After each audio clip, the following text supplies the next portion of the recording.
Hello guys, स्वागत है आप सभी का आपके अपने YouTube channel GS from basics में।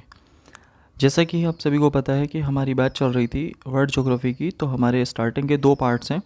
अब आज हम लेके आए हैं इसका तीसरा पार्ट्स। अब इसमें हमारी अगर देखा जाए, लास्ट में हमने बात करी थी, ये हमारी बात चल रही थी अक्षांश रेखाओं की। तो अक्षांश रेखाएँ अगर देखा जाए तो अक्षांश रेखाएँ जो हमारी क्षैतिज रूप से खींची जाती हैं और विषुवत रेखा के समानांतर होती हैं।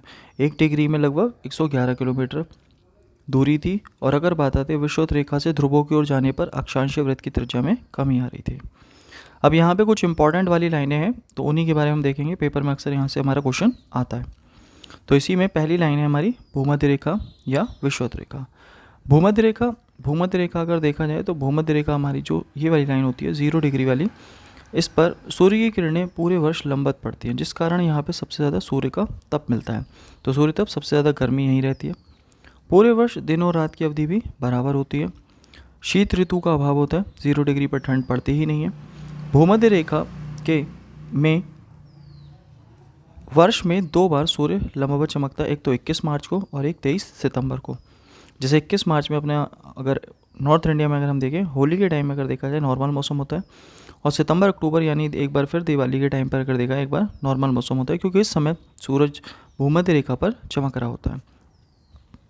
भूमध्य रेखा पर पृथ्वी का गुरुत्वाकर्षण मान न्यूनतम होता है, और अगर हम ध्रुवों की ओर जाएं तो यह मान बढ़ता है। तो यहाँ पर भी क्वेश्चन आता है कि भूमध्य रेखा से ध्रुवों की ओर जाने पर जी का मान बढ़ता है, और ध्रुवों से भूमध्य रेखा की ओर आने पर जी का मान घटता है।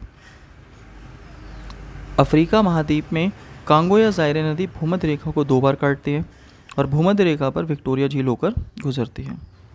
नेक्स्ट आता है हमारा अगला, 5 डिग्री उत्तरी अक्षांश से लेकर 5 डिग्री दक्षिणी अक्षांश, इसके बीच के क्षेत्र को डोलड्रम या शांत वायुदाब पेटी बोलते हैं, क्योंकि यहाँ पर हवाएं काफ़ी शांत अगर देखा है हल्की चलती हैं। नेक्स्ट आता है 23.5 डिग्री उत्तरी अक्षांश, यह आपकी कर्क रेखा, और भारत की माही नदी इसे 2 बार काटती है, और यह रेखा मिस्र में स्थित नासिर झील से होकर भी गुजरती है। ये आपको याद रखना है। नेक्स्ट है 23.5 डिग्री दक्षिणी अक्षांश मकर रेखा, लिम्पोपो नदी इस रेखा को 2 बार काटती है। नेक्स्ट है 30 से 35 डिग्री अक्षांश अश्व अक्षांश कहलाते हैं, क्योंकि यहाँ घोड़ों का व्यापार होता था। 40 डिग्री अक्षांश गरस्ता चालीसा, 50 डिग्री अक्षांश प्रचंड पचासा, 60 डिग्री अक्षांश चीकता साठा, और ये तीनों ही जो अक्षांश बनेंगे 40, 50, 60, तो 40, 50, 60 तीनों अगर देखा है दक्षिणी गोलार्ध में देखने को मिलते ही उत्तरी गोलार्ध में भी है, लेकिन इनका सबसे प्रबल रूप हमें दक्षिणी गोलार्ध में देखने को मिलता है। 66.5 डिग्री उत्तरी अक्षांश आर्कटिक वृत्त भी कहते हैं इसे, यह कनाडा की ग्रेट बेयर झील से होकर गुजरता है। 66.5 डिग्री दक्षिणी अक्षांश ये अंटार्कटिक वृत्त कहलाता है, इसकी कोई ऐसी खास विशेष बात नहीं है। ये हमारी बाकी लाइनें बड़े इंपॉर्टेंट है। 17 डिग्री समानांतर या इसको बोलते हैं पैरेलल लाइन, यह उत्तर वियतनाम और दक्षिण वियतनाम के बीच स्थित है। 24 डिग्री समानांतर रेखा भारत और पाकिस्तान के बीच है। 38 डिग्री समानांतर रेखा उत्तर कोरिया और दक्षिण कोरिया के बीच है। 49 डिग्री समानांतर रेखा अमेरिका और कनाडा के बीच है। नेक्स्ट हमारे कुछ चैनल हैं। तो 6 डिग्री चैनल भारत या इंडोनेशिया का हैं आप, या द ग्रेट निकोबार और सुमात्रा के बीच का हैं। 8 डिग्री चैनल मालदीव और मिनिकॉय, या आप कह सकते हैं मालदीव और लक्षद्वीप। 9 डिग्री चैनल मिनिकॉय और लक्षद्वीप, या मिनिकॉय और कवारत्ती। 10 डिग्री चैनल लघु अंडमान और कार निकोबार, या आप कह सकते हैं अंडमान को निकोबार से अलग करता है। नेक्स्ट है हमारा देशांतर रेखाएं। देशांतर रेखाएं अगर देखा जाए कि प्रधान यामोत्तर रेखा के पूर्वी या पश्चिम में स्थित किसी स्थान की कोणीय दूरी, यानी अगर हमारी बात आती है तो ये वाली जो लाइन है प्रधान यामोत्तर, और यहाँ से जो हमारी कोणीय दूरी है, अब कोणीय दूरी देशांतर कहलाती है, तथा इस स्थान से गुजरने वाली उत्तर एवं दक्षिणी ध्रुव को मिलाने वाली ऊर्ध्वाधर काल्पनिक रेखाएं जो पृथ्वी को 2 बराबर ऊर्ध्वाधर भागों में बांटती हैं या बनाती हैं, देशांतर रेखाएं कहलाती हैं। जैसे अगर इधर से ये लाइन आई तो इधर और इधर हमारा पृथ्वी को 2 भागों में विभाजित करती है, तो ये हमारी सारी देशांतर रेखाएं कहलाती हैं। देशांतर रेखाओं को यामोत्तर रेखाएं भी कहते हैं, और प्रत्येक देशांतर रेखा एक अर्धवृत्त होती है। देशांतर रेखाओं के मध्य की दूरी विषुवत रेखा पर सबसे अधिक 111.321 किलोमीटर होती है। जैसे अगर आप यहाँ देखेंगे तो यहाँ सबसे ज़्यादा दूरी, और ध्रुवों की ओर ये क्या हो रही है, कम। ध्रुवों की ओर जाने पर इनके मध्य की दूरी कम होती जाती है, और ध्रुवों पर अगर आप देखें तो ये 0 भी हो जाएगी। अब इसमें हमारी कुछ प्रमुख देशांतर रेखाएं। पहली है 0 डिग्री देशांतर, या इसको बोलते हैं प्रधान यामोत्तर या प्रधान मध्याह्न रेखा या ग्रीनविच रेखा, और ये गुजरती है जो इंग्लैंड है। तो इंग्लैंड में अगर देखा जाए, इंग्लैंड के लंदन में एक जगह है आपका ग्रीनविच, तो ये वहीं से गुजरती है, इसीलिए इसका नाम पड़ गया है ग्रीनविच समय रेखा। 82.5 डिग्री पूर्वी देशांतर रेखा, इसे हम भारतीय मानक समय रेखा कहते हैं। ये इलाहाबाद के नैनी या मिर्ज़ापुर से होकर गुजरती है, और भारत और इसके बीच में लगभग अगर देखा जाए लगभग 5.5 घंटे का, अगर देखें तो 5.5 घंटे का हमें गैप देखने को मिलता है। इसीलिए आपने देखा होगा मोबाइल फ़ोन में पहले +5:30 टाइम सेट करते थे। 180 डिग्री अंतर्राष्ट्रीय तिथि रेखा, तो 180 डिग्री ये हमारी तिथि रेखा कहलाती है। अगर हम देखें ये तो होती है 0 डिग्री, यहाँ आती है 180 डिग्री। 180 डिग्री अगर देखा जाए 180 डिग्री के ईस्ट में, यानी इस साइड चलेंगे तो एक दिन आपको पूर्व में जाने पर घटाना पड़ेगा, और जबकि पश्चिम में जाने पर अगर देखा जाए उस साइड जाएंगे तो यहाँ पर अगर बात आती है तो जाने पर एक दिन जोड़ना पड़ता है, तो ये इंपॉर्टेंट है। नेक्स्ट है 100 डिग्री, तो 100 डिग्री पश्चिमी देशांतर, यह उत्तर अमेरिका को 2 भागों में विभाजित करती है। तो ये हमारी थी प्रमुख देशांतर रेखाएं। पृथ्वी पर कुल अक्षांश रेखाएं कितनी हैं? 181। पृथ्वी पर कुल अक्षांश वृत्त कितने हैं? 179। पृथ्वी का सबसे बड़ा अक्षांश वृत्त है विषुवत वृत्त। 0 डिग्री देशांतर और 0 डिग्री अक्षांश रेखा एक दूसरे को गिनी की खाड़ी में काटती हैं, और ये गिनी की खाड़ी अटलांटिक महासागर में है, और गिनी अगर देखा जाए अफ्रीका महाद्वीप में है। नेक्स्ट है पृथ्वी की आंतरिक संरचना। अब पृथ्वी की आंतरिक संरचना की अगर बात करें तो पृथ्वी के अंदर वाला जो भाग होगा वो क्या होगा? तो पृथ्वी की त्रिज्या है 6378 किलोमीटर, और अब तक सबसे गहरी जो खुदाई की गई है वो आर्कटिक महासागर के कोला क्षेत्र में की गई है, और ये लगभग कितनी है? 12 किलोमीटर। और ये कोला क्षेत्र अगर देखा जाए रूस के अंतर्गत है, ये खुदाई रूस ने करी है। और वर्तमान में चीन अगर देखा जाए तो चीन ने भी कहा है कि हम अगर देखा जाए इससे भी ज़्यादा गहरी खुदाई करेंगे। और इसके अलावा अगर बात आती है भारत में, महाराष्ट्र अगर देखा जाए, महाराष्ट्र ने भी कहा है कि हम अगर देखा जाए जो हमारी घाटी है महाराष्ट्र में, तो वहाँ पर अगर देखा है कोयना नदी घाटी, वहाँ पर हम 6 किलोमीटर गहरा गड्ढा करेंगे। अब यहाँ पृथ्वी की आंतरिक संरचना है, तो आंतरिक संरचना रासायनिक संगठन के आधार पर ये जो दी थी, ये दी थी एडवर्ड स्वेस ने। इसके अनुसार पृथ्वी की 3 आंतरिक परतें हैं। पहली परत जो है वो है सियाल। अगर हम यहाँ से देखें तो हमें 3 बातें याद रखनी है यहाँ पर अगर देखा जाए, तो पहली है हमारी सियाल, दूसरी है हमारी सीमा, तीसरी है हमारी निफे। तो ये 3 परतें हमारी हैं। अब सियाल महाद्वीपों में अवसादी शैलों के ठीक नीचे होता है, इसमें सिलिका और एल्यूमिनियम होते हैं, इसीलिए इसे सियाल बोलते हैं। इसका घनत्व 2.9 होता है और 50 से 300 किलोमीटर की मोटाई होती है। सीमा की अगर बात करें, इसमें सिलिका और मैग्नीशियम होता है, इसीलिए इसे सीमा कहते हैं। ये सियाल के ठीक नीचे होती है, भारी बेसाल्टिक आग्नेय चट्टानों की बनी होती है।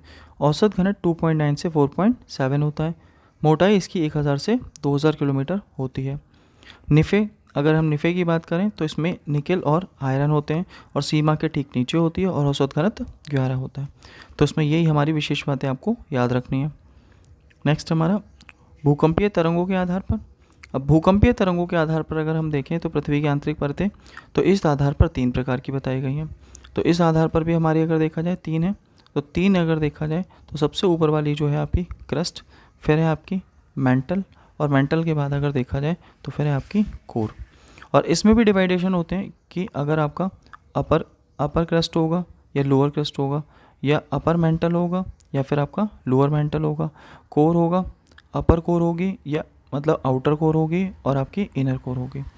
अब इन सब के बीच में एक असंबद्धता आती है, डिसकंटिन्यूटी। यहाँ से अगर हम देखें तो यहाँ आपको डिवाइडेशन देखने को मिलेगा। तो यहाँ अगर देखा जाए कि क्रस्ट, जो ऊपरी क्रस्ट और निचली क्रस्ट है, इसके बीच में आपको देखने को मिलेगी कॉनरोड। और अगर देखा जाए क्रस्ट और मेंटल के बीच में, तो यहाँ देखने को मिलेगी मोहो। और फिर अपर मेंटल और लोअर मेंटल के बीच में मिलेगी रैपेटी। और अगर बात आती है मेंटल और कोर के बीच में मिलेगी गुटेनबर्ग।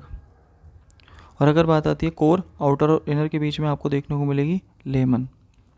तो ये आपको याद रखनी है, ये संबद्धता ये पूछी जाती है।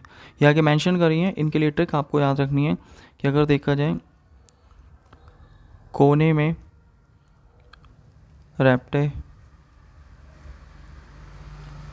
पढ़ेंगे गुटर गुटर कर ले।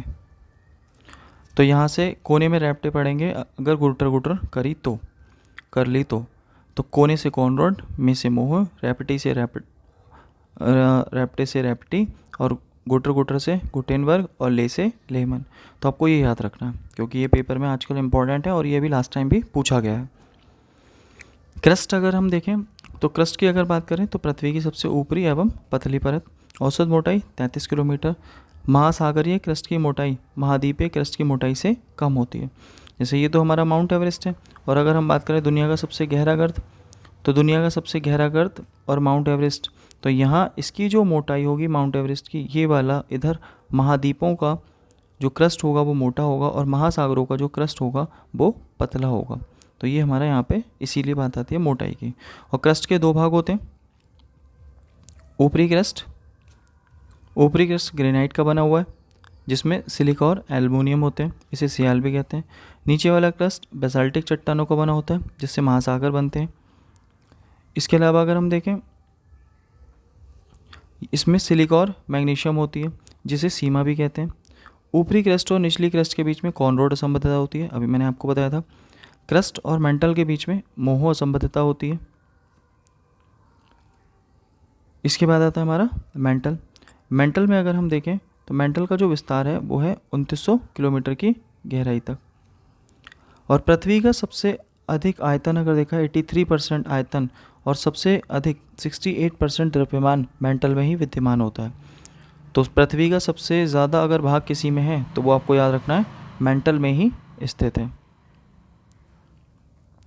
मेंटल की औसत जो घनत्व होता है 3.5 से 5.5 होता है।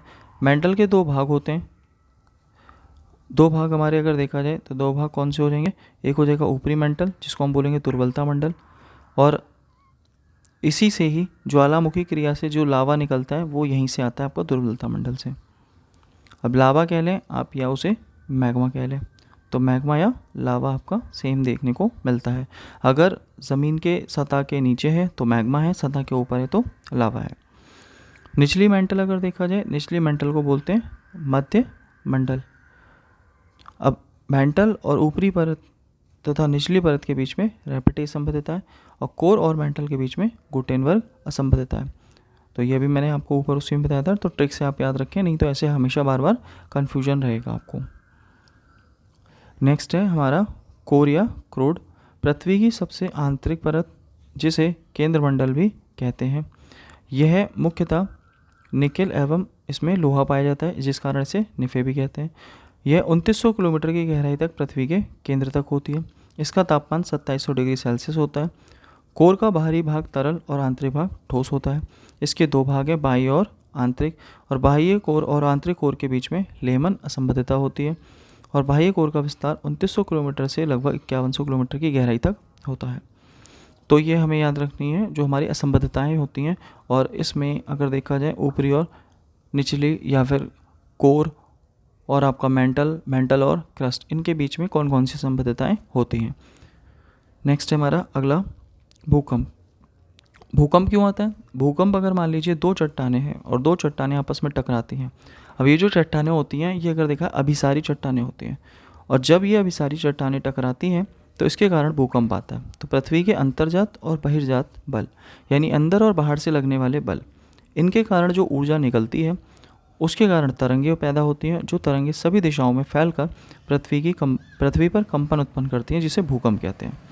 और वह स्थान जहाँ से ऊर्जा तरंगों की उत्पत्ति होती है उसे भूकंप का उद्गम केंद्र या भूकंप का मूल कहते हैं। कि पृथ्वी में अगर मान लीजिए इस पॉइंट से अगर भूकंप आया है तो इसको बोलेंगे उद्गम केंद्र, और वह बिंदु जहाँ पर भूकंप की तरंगें सबसे पहले पहुँचती हैं उसे भूकंप का अधिकेंद्र या एपिसेंटर कहते हैं। जैसे मान लीजिए इस वाले पॉइंट पर भूकंप की तरंगें सबसे पहले पहुँची तो ये कहलाएगा अधिकेंद्र या एपिसेंटर, और ये उद्गम केंद्र के ठीक ऊपर या फिर एंगल में अगर हम बात करें तो 90 डिग्री के कोण पर होगा या समकोण पर स्थित होता है। भूकंप आने से पहले वायुमंडल में रेडॉन गैस की मात्रा में वृद्धि हो जाती है। भूकंप के अध्ययन को सिस्मोलॉजी कहते हैं। भूकंपीय तरंगें दो प्रकार की होती हैं, वैसे तो हम 3 प्रकार की पढ़ते हैं लेकिन सामान्यतः पढ़ने के लिए 2 प्रकार। भूगर्भीय जो पृथ्वी के अंदर रहती है गर्भ में, जैसे P और S प्राइमरी और सेकेंडरी। और अगर बात आती है धरातल पर जो देखने को मिलती हैं L तरंगें यानी धरातलीय तरंगें। इसमें मेन इंपॉर्टेंट बात आपको याद रखनी है गति। गति अगर देखा जाए सबसे ज़्यादा अगर है तो P की, फिर S की और फिर L की। और अगर हम बात करें तीव्रता की तो तीव्रता सबसे ज़्यादा L की, फिर S की और उसके बाद में P की। तो ये आपको गति और तीव्रता दोनों ही याद रखने हैं। अब P तरंग की उत्पत्ति सबसे पहले होती है, जिस कारण इन्हें प्राथमिक तरंगे कहते हैं या प्राइमरी वेव्स। और ये अनुदैर्ध्य तरंगों के समान होती हैं, अर्थात ठोस, तरल और गैस तीनों माध्यम में गमन करती हैं। इनकी गति सबसे ज़्यादा तेज़ और तीव्रता सबसे कम होती है। एस तरंगे दूसरे नंबर पर आती हैं, इसीलिए इन्हें द्वितीयक या गौण तरंगे कहते हैं। और ये अनुप्रस्थ तरंगे यानी प्रकाश तरंगों के समान होती हैं। ये ध्वनि तरंगों के समान है और ये प्रकाश तरंगों के समान है। तो इसीलिए ये भी आपको ध्यान रखना है, वो ध्वनि की थी और ये प्रकाश के हैं, जिस कारण ये केवल ठोस माध्यम में गमन करती हैं। इनकी तीव्रता P से अधिक और L से कम होती है। नेक्स्ट आती है L तरंगे। L तरंगे इन्हें लब वेव भी कहते हैं, क्योंकि इनका जो नामकरण करा था वो एडवर्ड हब लब ने करा था। इनकी गति सबसे कम और तीव्रता सबसे अधिक होती है और धरातल पर यही होती हैं, इसीलिए विनाश भी यही करती हैं, जिस कारण इन्हें बोला जाता है सर्वाधिक विनाशकारी तरंगे। भूकंप का जो मापन होता है, भूकंप के मापन के लिए एक यंत्र आता है सिस्मोग्राफ यंत्र। और हमारा स्केल की अगर बात करें तो रिक्टर स्केल होता है 0 से लेकर 10 तक, जिसकी खोज करी थी चार्ल्स रिक्टर ने। एक स्केल और भी होता है मर्केली 1 से लेकर 12, लेकिन मेन हमारा इंपॉर्टेंट अगर कोई है तो वो है रिक्टर स्केल। नेक्स्ट है सुनामी। तो सुनामी ये एक जापानी शब्द है जिसका अर्थ होता है बंदरगाही लहरें। गहरे महासागर में सुनामी की लंबाई सर्वाधिक, तरंग की ऊंचाई सबसे कम होती है। जैसे जैसे तटों की ओर बढ़ेगी लंबाई में कमी तथा ऊंचाई में वृद्धि होती जाएगी, जिसे स्वाइलिंग प्रभाव कहते हैं या स्वाइलिंग इफेक्ट कहते हैं। जैसे मान लीजिए अगर यहाँ गहरा महासागर है तो यहाँ पर इसकी लंबाई ज़्यादा है, और अगर लंबाई ज़्यादा है और ऊंचाई कम है। अब जैसे जैसे ये आगे बढ़ेगी वैसे वैसे इसकी अगर देखा जाए लंबाई कम हो गई और ऊंचाई क्या हो गई, ज़्यादा हो गई। और यहाँ पर ऊंचाई कैसी है, कम है, और यहाँ लंबाई ज़्यादा है और यहाँ पर लंबाई कम है। तो इसी कारण अगर देखा जाए तो गहरे महासागर में इनकी लंबाई ज़्यादा होगी, ऊंचाई कम, और तटों पर इनकी ऊंचाई ज़्यादा होगी, लंबाई कम। डार्ट का पता सुनामी के लिए करते हैं। सुनामी का पता लगाने के लिए इसकी फुल फॉर्म होती है deep ocean assessment and reporting of tsunami. 26 दिसंबर 2004 को हिंद महासागर में सुनामी आई थी और तमिलनाडु को सबसे ज़्यादा प्रभावित किया था भारत में, और तमिलनाडु के अलावा 11 देशों को भी प्रभावित किया था जो हिंद महासागर में थे। 2011 में प्रशांत महासागर में सुनामी आई थी जिसने जापान को सबसे ज़्यादा प्रभावित किया। नेक्स्ट है ज्वालामुखी। ज्वालामुखी अगर देखा है, ज्वालामुखी क्रिया में जलवाष्प सबसे अधिक निकलती है, और इसके अलावा carbon dioxide, sulphur dioxide, hydrogen आदि भी निकलती हैं। CO2 आपका ग्लोबल वार्मिंग के लिए, SO2 आपका अगर देखा जाए अम्ल वर्षा के लिए, और हाइड्रोजन आपका भविष्य का ईंधन। लेकिन निकलता सबसे ज़्यादा क्या है ज्वालामुखी से, जलवाष्प। ये आपको याद रखना है, यही सबसे इंपॉर्टेंट है और यही पूछा भी जाता है। अब हमारे कुछ एग्जाम्पल हैं सक्रिय के। माउंट एटना इटली में है, इक्वाडोर कोटापैक्सी में है, अंडमान निकोबार का बैरन द्वीप भारत का एकमात्र सक्रिय ज्वालामुखी है, माउंट एरेबुस अंटार्कटिका में है, मोना लोआ हवाई द्वीप अमेरिका में है, मेयोन फिलीपींस में है, लिपारी द्वीप पर स्ट्रोम्बोली है जिसे भूमध्य सागर का प्रकाश स्तंभ कहते हैं और ये इटली में स्थित है। कुछ सुषुप्त ज्वालामुखी जैसे जापान का फ्यूजियामा है हमारा, इटली का वेसुवियस है, और अगर बात आती है अंडमान निकोबार का नारकोंडम भारत का एकमात्र सुषुप्त ज्वालामुखी। शांत या मृत ज्वालामुखी तंजानिया का किलिमंजारो, म्यांमार का पोपा, ईरान का देमबंद, अर्जेंटीना का एकांकागुआ, इक्वाडोर का चिम्बराजो, पाकिस्तान का कोवे सुल्तान, ये सभी शांत या मृत ज्वालामुखी हैं। अब कुछ इंपॉर्टेंट बातें। संयुक्त राज्य अमेरिका में एक पार्क है येलोस्टोन नेशनल पार्क। यहाँ पे एक ओल्ड फेथफुल गीज़र है यानी गर्म पानी का स्रोत है जो वर्ल्ड फेमस है। जैसे भारत में भी अगर देखा जाए तो भारत में आपका अगर हम बात करें तो भारत में हिमाचल प्रदेश में घाटी पड़ती है पार्वती घाटी, और पार्वती घाटी में मणिकर्ण के गर्म पानी के फुब्बारे हैं। तो गर्म पानी के फुब्बारे अगर देखा जाए तो भारत में भी फेमस है। अलास्का का कटवाई नेशनल पार्क जिसे 10 सहस्त्र ध्रुव घाटी बोलते हैं या इसे हज़ारों धुआरों की घाटी भी बोला जाता है, हज़ारों धुआरों की घाटी, तो ये भी आपको ध्यान रखना है। प्रशांत महासागरीय पेटी विश्व के सबसे अधिक ज्वालामुखी क्षेत्र, लगभग पूरे पृथ्वी के 2/3 इसी में हमारे प्रशांत महासागरीय पेटी में आते हैं, जिसे अग्निवलय या रिंग ऑफ फायर या परिप्रशांत मेखला भी कहते हैं। मैग्मा सतह के भीतर होता है, लावा सतह के बाहर होता है। अभिसारी प्लेटों से ज्वालामुखी और भूकंप आते हैं, अपसारी प्लेटों से ज्वालामुखी आते हैं। उत्तरी गोलार्ध में स्थल अधिक है तो स्थलीय गोलार्ध, दक्षिणी गोलार्ध में जल अधिक है तो जलीय गोलार्ध। विश्व की सबसे बड़ी प्लेट प्रशांत महासागरीय प्लेट है, ये आपको ध्यान रखना है। नेक्स्ट है ज्वालामुखी से निर्मित स्थल आकृतियाँ। लैपेली, लैपेली मतलब मटर के दाने के बराबर, छोटी छोटी जो ठोस चट्टानें होती हैं मटर के दाने के बराबर, उन्हें लैपेली बोलते हैं। प्यूमिस जो लावा के झाग होते हैं, कि अगर लावा निकलता है तो उसके ऊपर जो झाग से होते हैं और उसके बाद जो पत्थर बन जाते हैं, इन पत्थरों की खासियत होती है ये पानी के ऊपर भी तैरते हैं। तो इस टाइप से जो पत्थर होते हैं वो लावा के झाग या प्यूमिस होते हैं। पायरोक्लास्ट, पायरोक्लास्ट जैसे लैपेली छोटे टुकड़े थे, वैसे ही ज्वालामुखी से निकलने वाले बड़े टुकड़े पायरोक्लास्ट कहलाते हैं। ये अंदर हमारी संरचना बनती है सीट एवं शेल। मैग्मा सतह को तोड़े बिना सतह के नीचे क्षैतिज रूप से पतली परत के रूप में जम जाता है तो उसे शीट कहते हैं। अगर इसकी मोटाई अधिक हो गई तो इसे अगर देखा जाए इसे शिल बोलेंगे। नेक्स्ट है फैकोलित, जब मैग्मा सतह के नीचे श्रृंग और गर्त के रूप में क्षैतिज रूप से जमता है, श्रृंग और गर्त के रूप में क्षैतिज रूप से इस टाइप से जम जाता है तो उसे बोलते हैं फैकोलित। और सीट और सिल में बस उनका मोटाई का अंतर है। लैकोलित और लैपोलित, जब सतह अगर देखा है गुंबद रूपी आकार लेता है, अगर मान लीजिए गुंबद रूपी आकार ले लिया, अगर ये सीधा है तो लैकोलित, और अगर यही गुंबद उल्टा है तो ये हो गया लैपोलित। डाइक की अगर बात करें तो ये हमारा जैसे शीट थी वो क्षैतिज रूप से, और अगर ये हमारा अगर देखा है वर्टिकली अगर यानी ऊर्ध्वाधर रूप से जम जाए तो इसको हम बोलेंगे डाइक। नेक्स्ट है बैथोलित, जब मैग्मा बहुत ही ज़्यादा गहराई में गुंबद के शेप में जम जाता है तो उसे बोलते हैं पैथोलित। तो इन शब्दों को आपको याद रखना है कि पायरोक्लास्ट या शील या sheet, phacolith, laccolith, lopolith, dyke, batholith, ये सब किससे संबंधित हैं तो ज्वालामुखी से संबंधित हैं। नेक्स्ट है हमारा चट्टानें। तो चट्टानों अगर देखा जाए चट्टानों के अध्ययन को बोलते हैं पेट्रोलॉजी। चट्टानें 3 प्रकार की होती हैं। पहली है आग्नेय, जिसको प्राथमिक भी बोलते हैं या जनक भी बोलते हैं, और इनका निर्माण ज्वालामुखी से निकले मैग्मा या लावा से होता है। ये ठोस होती हैं यानी स्थूल होती हैं, परत रहित होती हैं, कठोर होती हैं, इसमें कोई जीवाश्म नहीं होता। इसमें चुंबकीय लोहा, निकल जस्ता, यानी आप कह सकते हैं कि यहाँ पर आपको जितनी भी मिलेंगी वो सभी क्या मिलेंगी, धातुएं मिलेंगी। लेकिन इसमें जीवाश्मों का अभाव होगा। जैसे ज्वालामुखी है तो ज्वालामुखी से अगर देखा जाए तो आपका जो मैग्मा है, और मैग्मा अगर देखा जाए बाहर आया तो ये हो गया लावा, और लावा अगर तुरंत जम गया तो ये बन गई आग्नेय चट्टान, और अगर ये धीरे धीरे परतों के रूप में आगे हमें देखने को मिलता है तो ये हो गई परतदार, और बाद में अगर ये कन्वर्ट हो गई तो ये बनेंगी हमारी रूपांतरित चट्टानें।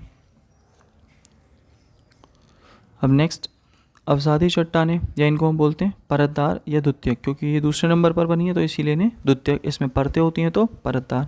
और विभिन्न आकार प्रकार के अवसादों का परतों के रूप में जमाव से इन चट्टानों का निर्माण हुआ है। इसमें जंतुओं के जीवाश्म बड़ी मात्रा में पाए जाते हैं, जिससे खनिज तेल भी इनमें मिलता है।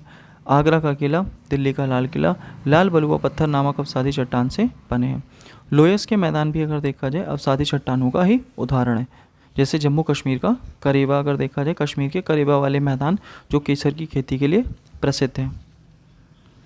रूपांतरित या कायांतरित चट्टानें, तो रूपांतरित या कायांतरित चट्टानें अगर देखा जाए तो इनकी बात करें तो जो हमारी अवसादी चट्टानें हैं, अवसादी और आग्नेय चट्टानें, अवसादी और आग्नेय चट्टानों पर जब बहुत ही ज़्यादा ताप और अगर देखा जाए बहुत ही ज़्यादा अगर देखा जाए दाब प्रेशर पड़ता है तो इनके आयतन में परिवर्तन आता है, जिस कारण उनकी रासायनिक और भौतिक विशेषताओं में परिवर्तन आता है, जिस प्रक्रिया को कायांतरण या रूपांतरण कहते हैं, और इससे निर्मित चट्टानों को रूपांतरित चट्टानें कहा जाता है या कायांतरित चट्टानें कहा जाता है। जैसे इसके एग्जाम्पल इंपॉर्टेंट है, तो एग्जाम्पल के लिए चट्टानें, मौलिक चट्टानें और रूपांतरित। आग्नेय एक होती है ग्रेनाइट, एक होती है बेसाल्ट। ग्रेनाइट नीस में कन्वर्ट होती है, बेसाल्टिक एम्फीबोलाइट या सिस्ट में कन्वर्ट होती है। अवसादी शैल स्लेट में कन्वर्ट होती है। चूना पत्थर संगमरमर में कन्वर्ट होती है। बालू का पत्थर क्वार्टरजाइट में कन्वर्ट होती है। चौक एवं डोलोमाइट संगमरमर में कन्वर्ट होती है। इसमें आपको 2 याद रखनी है, एक तो चूना पत्थर और एक अगर देखा है चौक, ये दोनों ही मोस्ट इंपॉर्टेंट एग्जाम्पल हैं अवसादी के। और आग्नेय में ग्रेनाइट अगर देखा जाए, ग्रेनाइट चट्टान को जो बोलते हैं तो ग्रेनाइट चट्टान महाद्वीपीय चट्टान कहलाती है।